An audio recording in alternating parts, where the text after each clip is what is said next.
Hello दोस्तों, मेरा नाम सूरज कुमार है और आज मैं बात करूंगा उन सवालों का जो आपसे कहीं न कहीं पूछे जाते हैं, जो आप इस समय बिजनेस में आते हैं। तो आखिर वो कौन कौन से सवाल हैं जो हमारे सामने कहीं भी किसी वक्त और कोई भी प्रस्फोटनिंग करने के वक्त हमारे ड्यूरिंग हमारे से पूछे जाते हैं और कभी कभी हम उनका सही से जवाब नहीं दे पाते हैं। तो हमें पहले से मेंटली प्रिपेयर होना चाहिए उन सवालों का जवाब देने के लिए। तो कुछ सवाल हैं, गिनती के सवाल हैं जो हमसे पूछे जाते हैं, गिनती के सवाल हैं जो आपसे पूछे जाते हैं। ऐसा नहीं है कि बहुत ज़्यादा है। देखिए, पहला है टाइम नहीं है, लोग बोलेंगे। दूसरा, कभी और देखता हूँ। फिर दूसरे मल्टीलेवल मार्केटिंग कंपनियों में किया लेकिन उसमें कुछ नहीं हुआ। हमने पहले एमबीए बिजनेस किया था, हमारे जानने वाले ने किया था लेकिन उसका कुछ नहीं हुआ।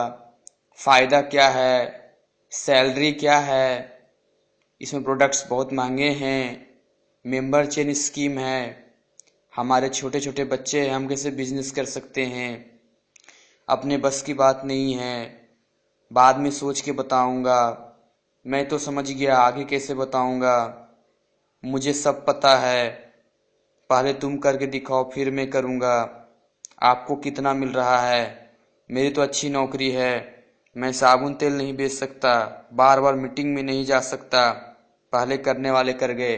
ऐसे बहुत सारे सवाल और भी हो सकते हैं, पर जनरली यही 20 सवाल हैं जो किसी न किसी रूप में हमारे पास घूम कर आते हैं। तो मैं आज कोशिश करूंगा इन सवालों के जवाब देने की, जिससे आप मेंटली प्रिपेयर होकर कहीं भी किसी से बेहिचक बात कर सके। एक बात मैं फिर से क्लियर कर दूं, यदि लोग आपसे सवाल करते हैं तो वहां पे वो इंटरेस्टेड है तभी सवाल कर रहे हैं, ऑब्जेक्शन खड़े कर रहे हैं। वो रिजेक्शन नहीं कर रहे हैं, रिजेक्ट नहीं कर रहे हैं। Objections are not rejection. Objection rejection नहीं होता है। वो इंटरेस्टेड है तभी आपसे पूछ रहे हैं, किसी वजह से कोई ना कोई कारण है जिससे वो बिजनेस करने में उन्हें कठिनाई हो रही है। वो करना तो चाहते हैं पर कर नहीं पा रहे हैं, इस वजह से वो सवाल आपके सामने रख रहे हैं। तो आपको जिम्मेवारी बनती है कि आप उनके सवालों का सही सही जवाब दे सकें और आपको इसके लिए सीखना होगा। तो आज मैं देखता हूँ वीडियो में। पहला जो बहुत कॉमन सवाल है, टाइम नहीं है। देखिए, ये जो है हर किसी के पास तो थोड़ा बहुत भी बिजी होता है, वो बोलता है हमारे पास टाइम नहीं है, हम इस बिजनेस को कैसे कर सकते हैं। आप उन्हें बड़ा सिंपल बता सकते हैं कि देखिए, बिजनेस ऐसा नहीं है कि जैसा आप सोच रहे हैं। इस बिजनेस में आपको वैसा नहीं जैसा कि आप जॉब में 8 से 10 घंटे देते हैं उसके बावजूद रोज जाते हैं, ये इसमें ऐसा कुछ नहीं। इसमें ना कोई आपका बॉस है, ना ही कोई पाबंदी है। आप खुद बिजनेस के मालिक ही, आपको अपना बिजनेस है। और अगर मैं छोटा सा एग्जांपल लूं कि अगर कितना भी रोज बिजी कोई हो, रात को 10 बजे भी आता हो तो भी आधा घंटा समय दे सकता है। अगर वो हर दिन आधा घंटा समय सीडी डीवीडी सुनने, कुछ किताबें पढ़ने, अपलाइन के कांटेक्ट में रहकर सीखने में अगर कुछ महीने लगाए, सप्ताह में 6 दिन 3 घंटे दे सकता है। वो संडे को प्रोस्पेक्टिंग कर सकता है, लोगों से बात कर सकता है।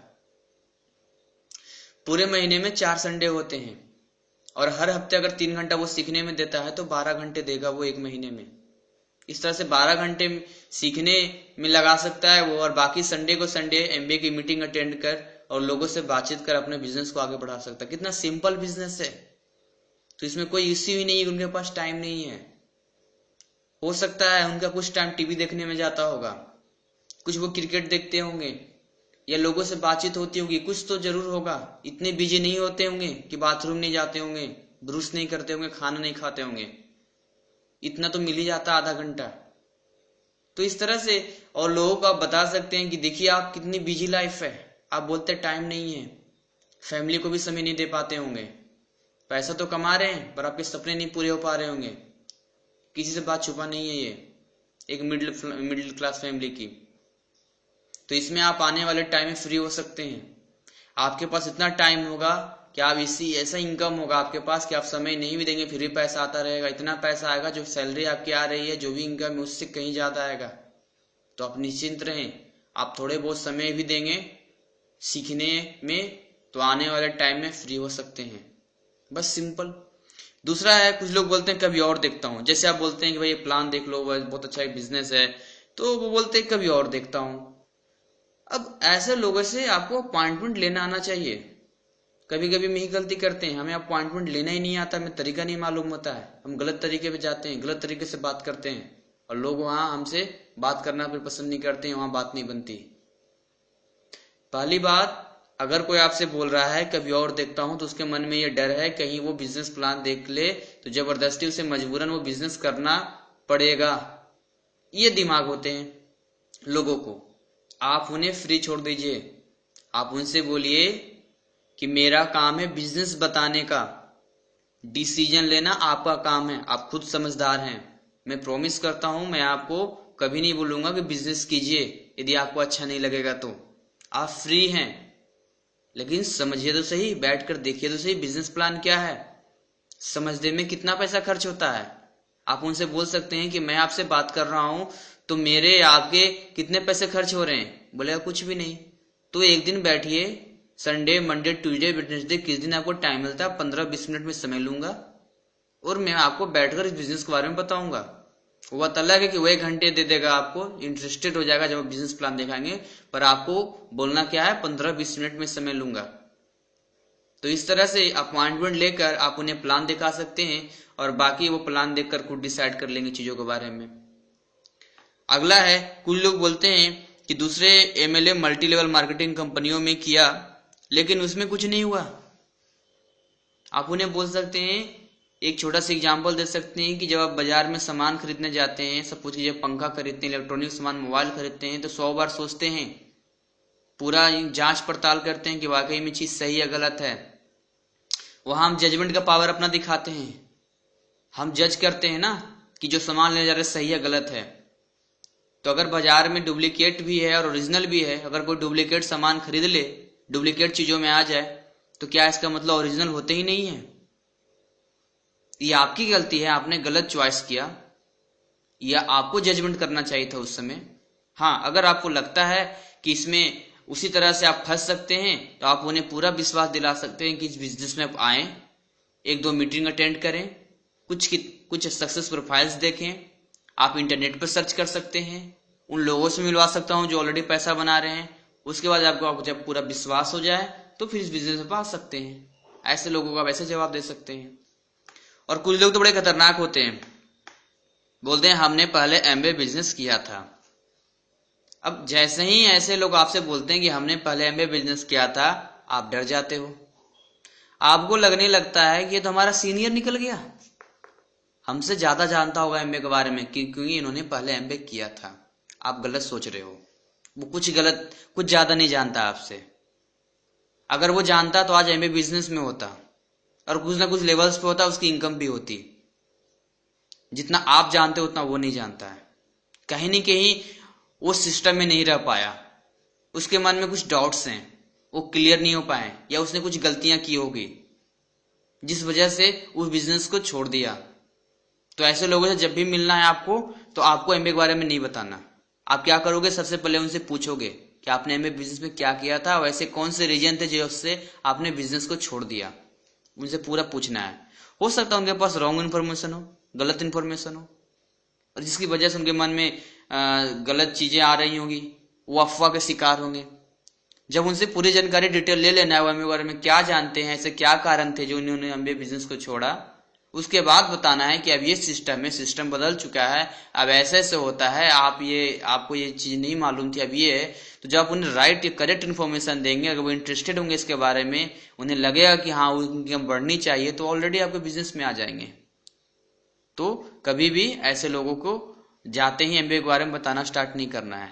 ऐसे लोग जब भी मिलते हैं उनसे पूछना है कि आप उनके बारे में क्या जानते हैं, उनसे उगलवाना है कि वो जानते क्या है। हो सकता है कभी कभी होता है ना कि हम मिरर के सामने खड़े होते हैं और मिरर पे धूल जमी होती है तो हमारा चेहरा नहीं दिख पाता है, पर जैसे जैसे वो धूल हटती जाती है हमारा चेहरा साफ साफ दिखने लगता है। उसी तरह से हो सकता है कहीं ना कहीं उनका धूल जमा हो।